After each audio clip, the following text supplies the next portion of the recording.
Shalom Uvracha, dear sweet sisters and brothers, Shalom Aleichem.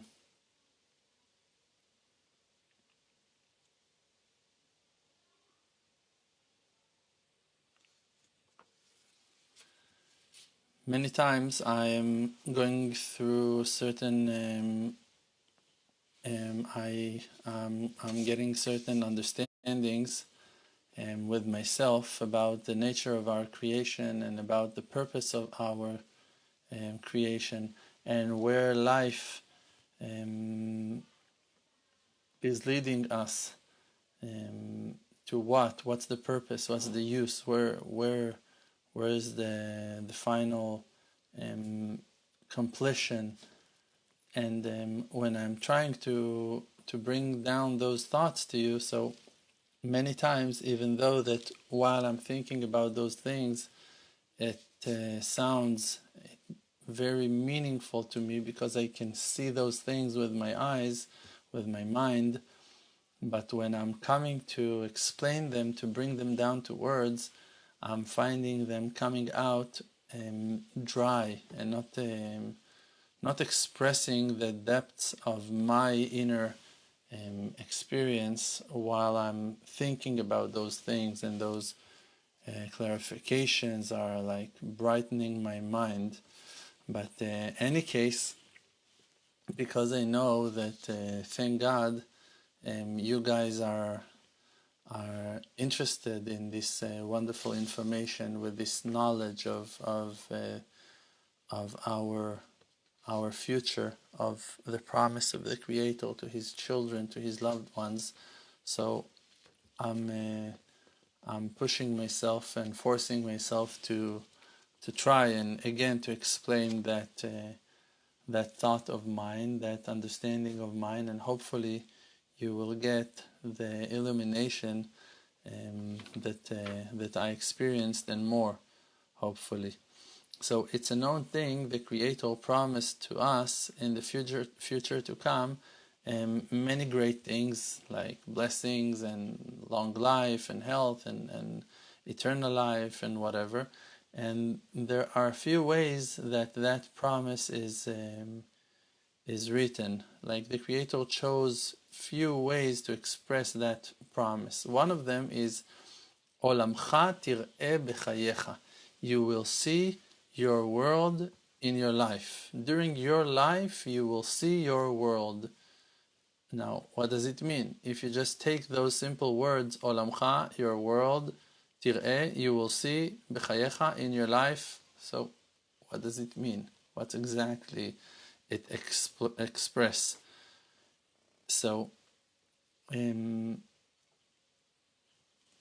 there is a very important topic and a very basic understanding of how we should grasp Hashem, the Creator. How should we believe in Hashem?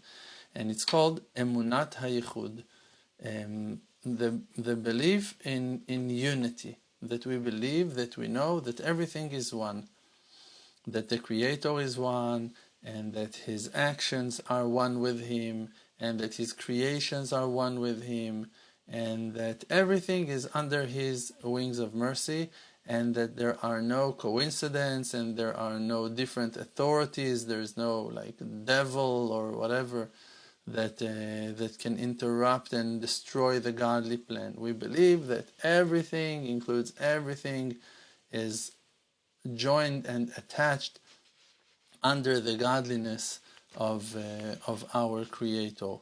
Of course, in different shapes, in different levels, in different structures, because they are being used by Him for different purposes, for different missions. Now, to that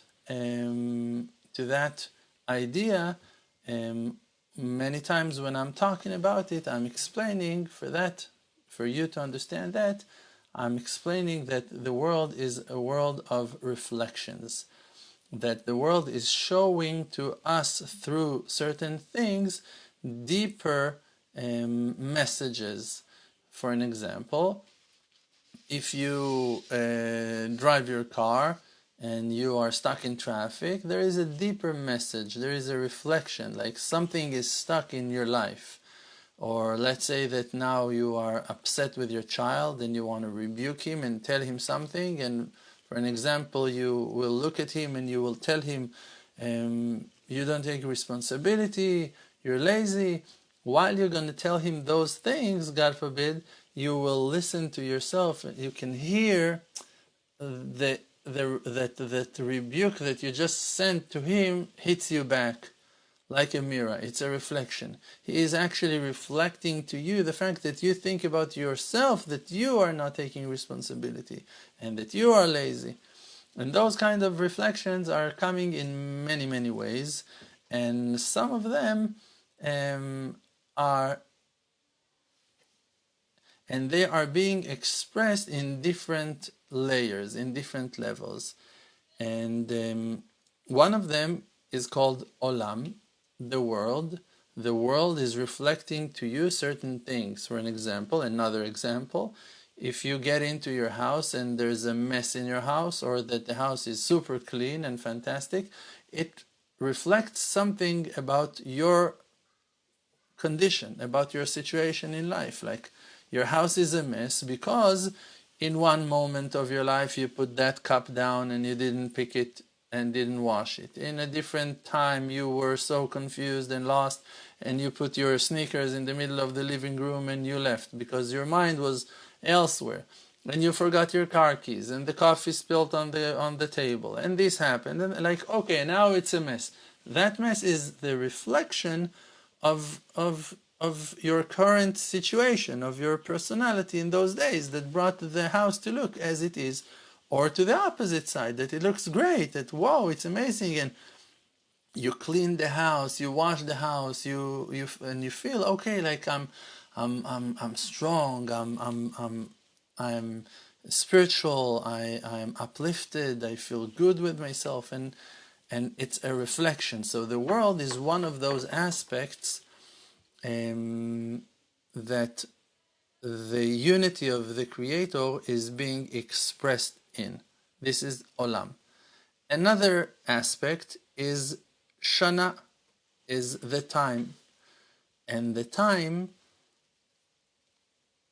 is a different reflection that is showing to us the unity of the Creator, the fact that there is no detail that is external to the Creator, that is standing on its own with certain power or with certain ability to exist on his own without the Creator's will, God forbid.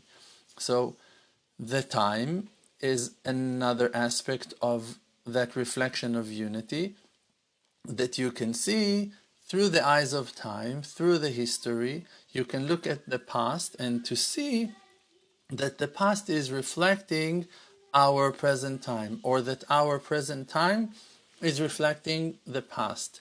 For an example, you read in the Bible on the story of Adam and Eve, that they sinned, that they went against the commandment of God, and that story is reflecting to you your own situation with your soulmate in your house, that you also did something and you're blaming her for that, and she also did something, and then certain things from the Bible, from history, will reflect to you the deeper message and a purpose, and also will show to you the connection that is tight and bond completely from where you are at right now to the past, that it's all one.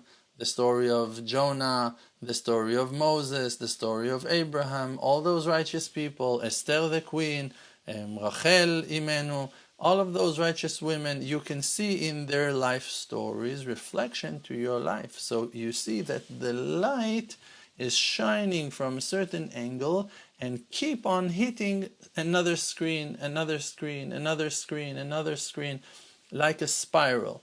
And the light is coming from the center and is cutting to the sides and shining in a certain way that it hits another generation and another generation and another generation, but it's the same light. Maybe it's getting weaker, maybe it's getting darker, maybe it's even showing the strength of the source of power with the years, because it's not ending, even though it is crossing so many layers, and still the light is shining, even though that we are in such thickness and dark exile like we are today. So the time is another way to see the reflection of that unity through. The third one, and that is where things are getting crazy, is called Nefesh. Nefesh is the spirit. And on Nefesh it's written, Nafshi yatz'a bedabero. The spirit is being expressed when you speak. When you are talking, you express your spirit. And when you talk, you express your true spirit. Means that if now something happened and you say to some person like, hey, you're crazy, or you tell someone, but I love you, those words are coming from inside. You cannot take them back. Things that came out of your mouth, those are the things that came out of your mouth. Those are the things that are showing who you really are. And by the fact that they are coming out, they are reflecting your inner spirit. And your inner spirit is your soul, your neshama, and your neshama is reflecting the godliness. So we can see the reflection of the Creator unity through our power of speech, through our words. Now, the crazy thing here is that our words are the words that being reflect to the world. That reflection, when we are talking about that reflection in all those three different layers, kinds or forms, it goes all the way from the beginning till the end, the reflection. The light is starting in the ancient place before of time, where the Creator was endless, and there was no creation to block the light, and it was all flat, and it was all illuminating, and it was all one. There were no dividings into physicality, into physical bodies, into vessels, and the light begins over there, and it will finish only when it will finish crossing all the layers of all the generations, or all the particles of creation in any one of those forms of reflection, when it will finally meet the light of infinity in the end of time from the other side, from the side of the end of time. It meets the time in the beginning of time, in the time of creation, and it meets the infinity in the other side when the time will finish. After 6,000 years of exile, we will find ourselves in a crossing to that stage of eternity.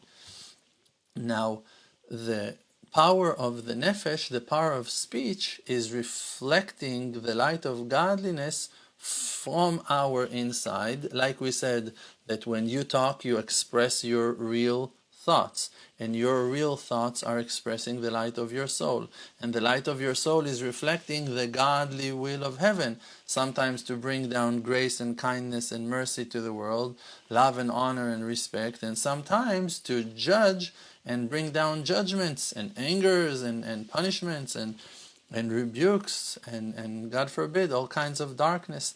But not only, it's not stopping in your power of speech, oops, I said those things, or wonderful, now I see that the Creator, He loves me, He wants me to succeed.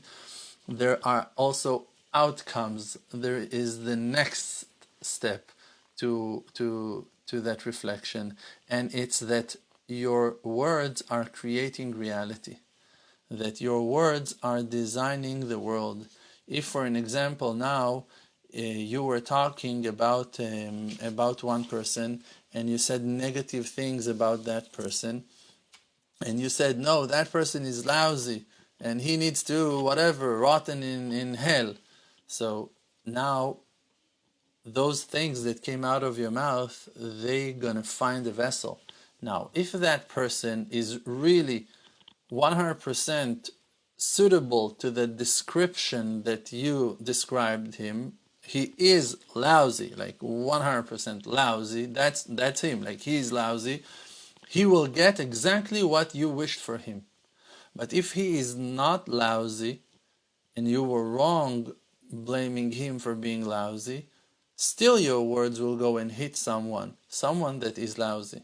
A person that is 100% lousy will get hit because of what you said. You maybe not going to be aware to that, maybe not going to see that, but he will go straight to hell because of what you said. Exactly by what you said, the light will shine and hit the world and will affect the world in the way that you designed it to come. And this is why a person must watch his mouth and protect the world with his speeches, because you can never know to what place your words will get. And that's why it's written, Chaim ve'mavet beyad halashon. Life and death are in the hands of your tongue, of your power of speech. And in the time of redemption, in the day of our complete salvation, then people will talk only good, because only good will be seen. And then we will create a good world with no judgments, because no one will curse anymore, no one will hate anymore, no one will be angry anymore, and goodness will spread. This is something very, very important, something very, very deep, that I think that we should consider, that I think that we should pay attention to, and to try to work on ourselves, not to take out bad words out of our mouths ever, and always to remember that everything is godly, that everything is united, that everything is one, that everything is reflecting the godly plan that is so divine and heavenly and precious. And that's it. How are you doing? Are you doing well? Are you surviving those challenges of our generation? Are you able to breathe and to learn and to pray, to do a little bit of hitbodedut every day, individual prayer, simple requests and conversation with the Creator, sharing your feelings and your heart with Him, telling Him your thoughts and revealing and opening your mind to Him, in front of Him, discussing your life with Him. Please Hashem, we need to know, I don't know, please help me, we need this, we need that, we need your salvation, we want to see. Thank you so much for every good things that you give us. Help us with this, help us with that. Please let me know if there's something I can do for you. Simple conversation that you will speak with the Creator will bring the greatest light out to the world, and it's in our power, and it is under our hands to unlock our true potential and to reveal the godly power of our wonderful soul. And I bless you to believe in yourselves and to go and spread the words of goodness and sanity between your loved ones, and may the Creator reveal His unconditional love on us in our days. Amen. Ken Yehi Ratzon. Thank you. שום דבר כבר לא יעצור אותי מלהגיע אל תוכי בכל כוחי